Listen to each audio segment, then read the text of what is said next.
মেসিকে খেপানোর ফল যে কতটা ভয়ঙ্কর হতে পারে তা সেদিন হারে হারে টের পেয়েছিল রিয়াল মাদ্রিদ।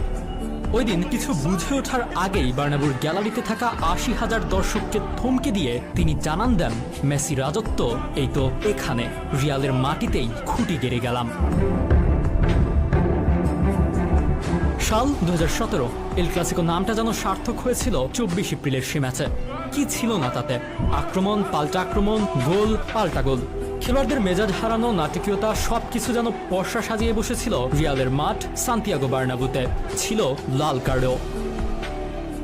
২-২ ড্রয়েই খেলা শেষ ভেবে টিভি রিমোট অনেকে হাতে নিয়েছে কি নেয়নি।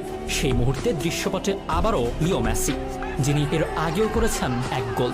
Sergio Roberto, Gomez, Jordi Alba আর মেসি, এই চারের মিলিত এক দুর্দান্ত পাল্টা আক্রমণে এলেও মেসির ৯২ মিনিটের সেই গোল।